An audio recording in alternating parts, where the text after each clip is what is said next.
First off, so Family Feud, dude. Oh, what's up? Yeah. I saw a little retweet last night. Yeah, man. Had the opportunity to do Family Feud. And that's actually my second time. So the first time I did it, I don't want to be that guy that blames his team, but my teammates sucked. And our questions were terrible. And it wasn't the best showing. However, this time, it was game time. My team was locked in. I was locked in.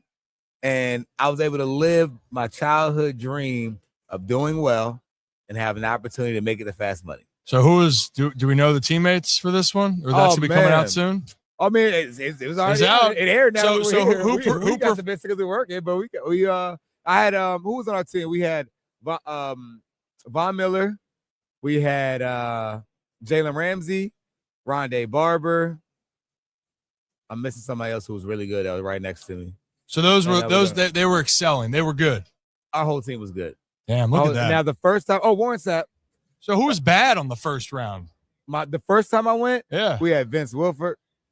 Like, I remember the question was like, what's something of your mom's that you would wear? He was like, her shoes.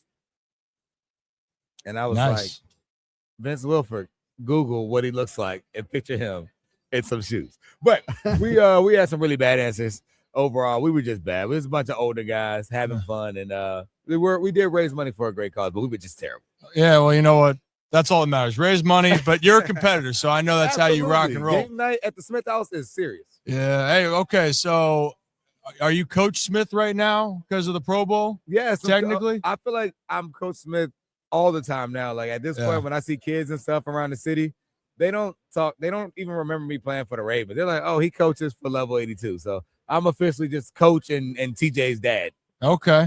Well, what about for being a coach at the Pro Bowl? Have we seen? I know you might not see him on day to day, but like Joe Flacco is a Pro Bowler. That's my guy. So is Joe still slinging it? See, he can sling it during the regular season. Joe looks the same. It's kind of crazy to me because I was telling somebody this the other day. I said, out of all the teammates I played with, if you said who would be the one that's still playing at 40, Joe Flacco would have been the last person that I picked. Why? Because his whole demeanor, it's like he was always competitive. Like, he always loved it. Like, I used to hate when people said, like, it didn't matter to him or he wasn't like that. That wasn't the truth. Yeah. But, like, you did feel like at some point, like, you know what? I'm good. But he still wants to go. And I'm proud of him. You know, I mean, we had the opportunity to walk around San Francisco with the kids the other day. Yeah. And we went out to eat, and it was really cool just to watch him in this environment. And he said no to the Pro Bowl a million times as an alternate. And I asked him, like, well, why did you say yes this time? He said, well, my kids know what's going on now, and it's pretty cool, so I might as well come on out. So it's really cool. Yeah, it would have been cool to see him at the Ravens title for Pro Bowl, I'll be honest. It's kind of different that it's like Browns/Bengals. Yeah, it's kind of weird. Yeah, it is what it is. Let's see what else I got on my mind. Oh, real quick in the middle, trivia question. We're running this the whole time. If Vrabel wins, he will be the 5th coach to win as a player and a head coach. Can you name the other 4? Name the other 4. No. Okay, let's start with this. One of them used to be in Philly. The title before Sirianni. Oh, yeah. I played that guy. You might know a thing. Damn, Torrey Peterson. We got one. There we go. That's one. That's one. Another. I'm trying to run it down the list, man. Like, some of these guys, like, I mean, just don't even remember them. But I think Coach Vrabel would be the most notable as a player. Yeah. Well, so we'll run. Well, Tony Dungy won one. Tony Dungy was nice as a player. Yeah. But I have to go look at the archives. How about, I mean, it might be before your time, but Mike Ditka, Ditka with the stash, the Bears. Yeah. Now I feel like the guy that's, this is old guy. I mean, I try to lay it up for Doug Peterson, but that's crazy.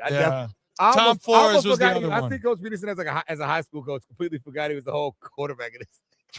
Coach Peterson's a guy. Damn, Torrey. I love Coach Peterson.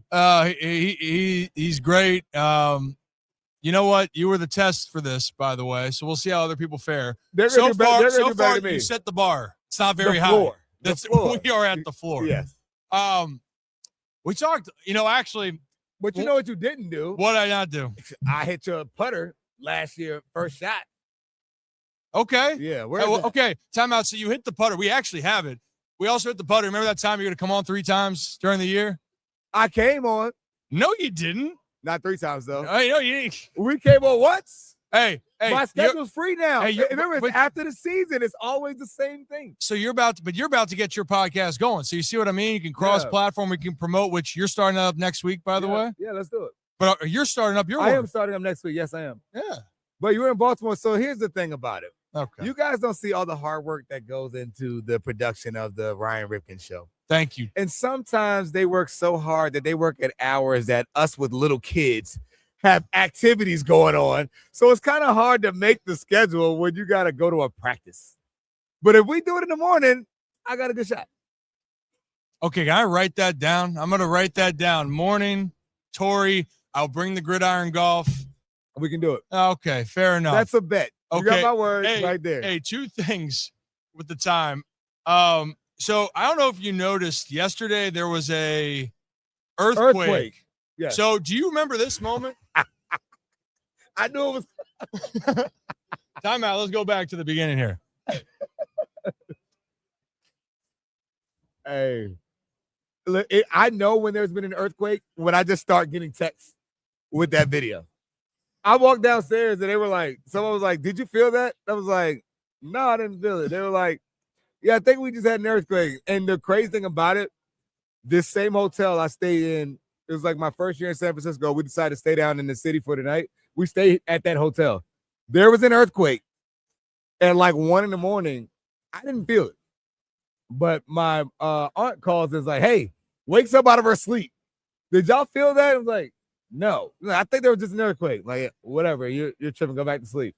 Wake up in the morning. Now you see it all over the news. So the same thing happened here now. And by the way, that earthquake then, I was getting text messages from people from Baltimore saying, "Hey, what'd you do this time? I know you felt that earthquake. You're actually in California." And I'm like, "No, I didn't feel it." But that one there in Baltimore that did absolutely no damage felt like the world was coming from underneath my feet. I mean, you were a burner when you played. That might have been the fastest you've run. Pure reaction. And I was just, we were reminiscing. And I'm like, man, I'm thinking about the times where you burned some pretty good corners. Actually, the one I thought because of playoffs, the Champ Bailey play in Denver. Mm-hmm. I'm like, damn, Torrey's got some wheels.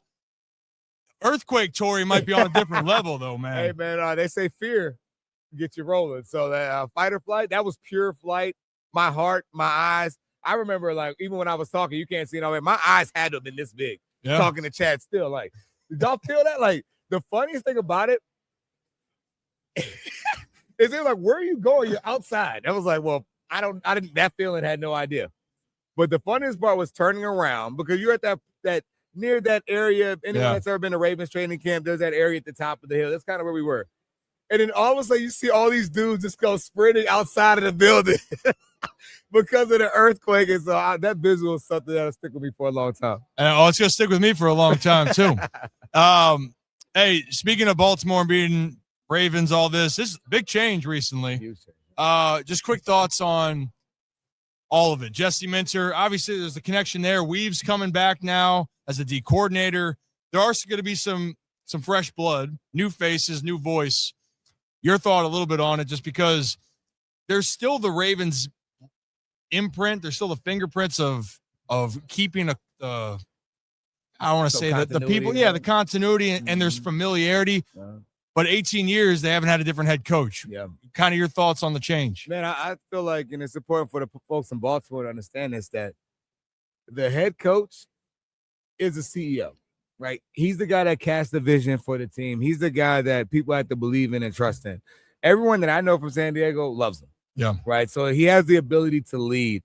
It's hard for some people in Baltimore to see him as not the intern or the guy that ends up being a position coach. But if you watch the way he handled that press conference, he's ready. You watch the way he's able to communicate. You watch how he has the ability to connect with his players. That's the deal. Coach Harbaugh was excellent at leading. Coach Harbaugh was excellent at connecting with his players. However, it seems like in time, I say this happens all the time with Fortune 500 companies, like, hey, sometimes you need a change, right? Sometimes you need, doesn't mean someone's awful. It's just that it may be time to go in another direction. And I feel like that's what you're seeing here. And I think Jesse Minter is ready to be that guy. Anthony Weaver's a guy who I thought was very much the guy that I was like, man, he can be the head coach. He knows what it's like to be a Raven. However, you get him on the staff, you have two guys who are two of the most coveted potential head coach candidates now in Baltimore. I think you have to be excited about the direction that it's going. And will it be perfect? No. But I'll tell you this. You have a great chance of getting it off the ground the right way with that talent and nucleus they have with Coach with what Eric DeCosta has been able to do and the new coaching staff they're putting together. I'm excited what it's going to mean for the team this season. I am too. And I think people always want to find that someone's at fault, someone's wrong. Always. Just think things just run its course. It happened with John. He's going to be a giant. He's going to take – he's already taken Raven coaches. I swear if he takes Linderbaum and Ricard, whoever's a free agent this year, we're going to have some problems. I digress. You said about leading. Todd Monken's the lead man to close this out. I think we had him on. He's a straight shooter.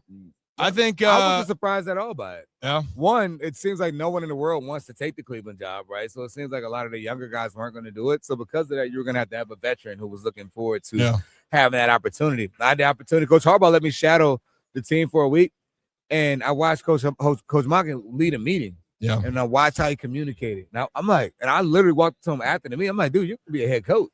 Like he had everything about him said head coach, and to see it come to life, I'm excited for him. It seems like now at this day and age, like if you're not young, it seems like you're not going to get a shot at being a head coach. So for him to be on the older side of it, to kind of get that opportunity, I know that had to have been a dream for him. Yeah. And again, his time in Baltimore, the only thing you can really yell at is like, hey, did he not run Derrick Henry enough some games? Otherwise, when you take the blinders off from what you could think in Baltimore, and then you go and you see the numbers that Cleveland's posting about their new head coach, you're like, this dude was dialing it up. I was like, wait, this is the guy that the Ravens had. Yeah. So he is a guy that understands offense. He is a guy that has the ability to lead, and it's interesting to see how he transforms it. But, well, I'm coaching his quarterback, Shedeur Sanders, in the Pro Bowl.